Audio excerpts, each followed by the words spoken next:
چلنے کے بارے میں 15 سنتیں اور آداب۔ نمبر 1، پارہ 15 سورہ بنی اسرائیل آیت 37 میں ارشاد رب العباد ہے، وَلَا تَمْشِ فِي الْأَرْضِ مَرَحًا إِنَّكَ لَن تَخْرِقَ الْأَرْضَ وَلَن تَبْلُغَ الْجِبَالَ طُولًا۔ ترجمہ کنز ایمان، اور زمین میں اتراتا نہ چل، بے شک تو ہرگز زمین نہ چیر ڈالے گا اور ہرگز بلندی میں پہاڑوں کو نہ پہنچے گا۔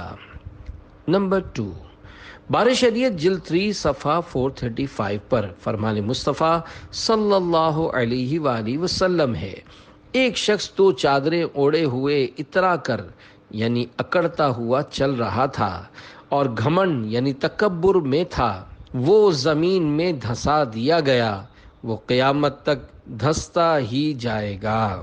نمبر 3، سرور کائنات صلی اللہ علیہ وآلہ وسلم بسا اوقات چلتے ہوئے اپنے کسی صحابی رضی اللہ عنہ کا ہاتھ اپنے مبارک ہاتھ سے پکڑ لیتے۔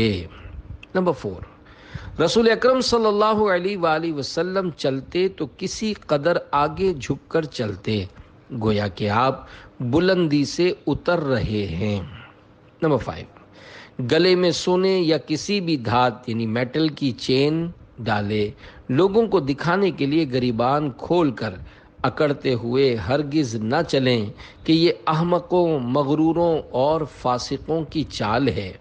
گلے میں سونے کی چین یا بریسلیٹ پہننا مرد کے لیے حرام اور دیگر دھاتوں یعنی میٹلز کی بھی ناجائز ہے۔ نمبر 6، اگر کوئی رکاوٹ نہ ہو تو راستے کے کنارے درمیانی رفتار سے چلیے، نہ اتنا تیز کہ لوگوں کی نگاہیں آپ کی طرف اٹھیں کہ دوڑے کہاں جا رہا ہے، اور نہ اتنا آہستہ کہ دیکھنے والے کو آپ بیمار لگیں۔ امرد یعنی وہ نوجوان لڑکا جس کی داڑھی مونچھ نہ نکلی ہو یا خوبصورت نوجوان لڑکے کا ہاتھ نہ پکڑیں۔ شہوت کے ساتھ کسی بھی مرد کا ہاتھ پکڑنا یا مصافحہ کرنا یعنی ہاتھ ملانا یا گلے ملنا حرام اور جہنم میں لے جانے والا کام ہے۔ نمبر 7، راہ چلنے میں پریشان نظری یعنی بلا ضرورت ادھر ادھر دیکھنا سنت نہیں، نیچی نظریں کیے پروقار طریقے پر چلیے۔ حکایت، حضرت سیدنا حسان بن ابی سنان رحمۃ اللہ علیہ نماز عید کے لیے گئے، جب واپس گھر تشریف لائے تو اہلیہ یعنی بیوی صاحبہ کہنے لگیں، آج کتنی عورتیں دیکھیں؟ آپ رحمۃ اللہ علیہ خاموش رہے۔ جب اس نے زیادہ اصرار کیا تو فرمایا، گھر سے نکلنے سے لے کر تمہارے پاس واپس آنے تک اپنے پاؤں کے انگوٹھوں کی طرف دیکھتا رہا۔ سبحان اللہ، اللہ والے راہ چلتے ہوئے بلا ضرورت ادھر ادھر دیکھنے سے بچنے کی کوشش کرتے ہیں کہ مبادا یعنی ایسا نہ ہو کہ شرعاً جس کی اجازت نہیں اس پر نظر پڑ جائے۔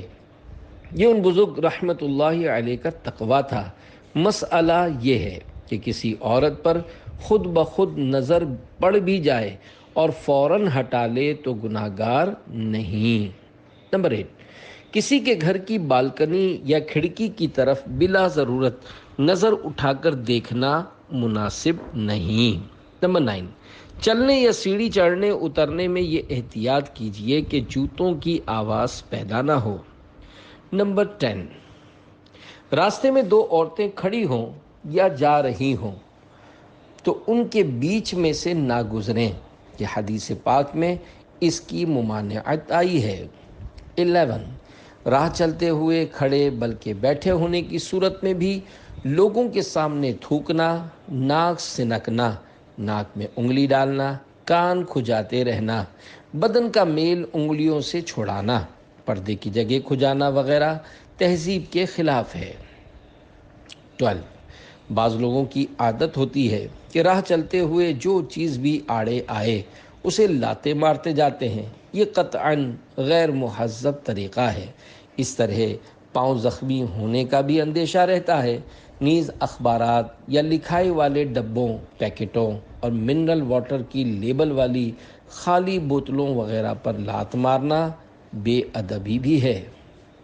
13، پیدل چلنے میں گاڑیوں کی آمد و رفت کے موقع پر سڑک پار کرنے کے لیے میسر ہو تو زیبرا کراسنگ یا اوور ہیڈ پل استعمال کیجیے۔ 14، جس سمت سے گاڑیاں آ رہی ہوں اس طرف دیکھ کر ہی سڑک عبور کیجیے۔ اگر آپ بیچ سڑک پر ہوں اور گاڑی آ رہی ہو تو بھاگ پڑنے کے بجائے موقع کی مناسبت سے وہیں کھڑے رہ جائیے کہ اس میں حفاظت زیادہ ہے۔ نیز ریل گاڑی گزرنے کے اوقات میں پٹڑیاں عبور کرنا اپنی موت کو دعوت دینا ہے۔ ریل گاڑی کو کافی دور سمجھ کر گزرنے والے کو جلدی یا بے خیالی میں کسی تار وغیرہ میں پاؤں الجھ جانے کی صورت میں گرنے اور اوپر سے ریل گاڑی گزر جانے کے خطرے کو پیش نظر رکھنا چاہیے۔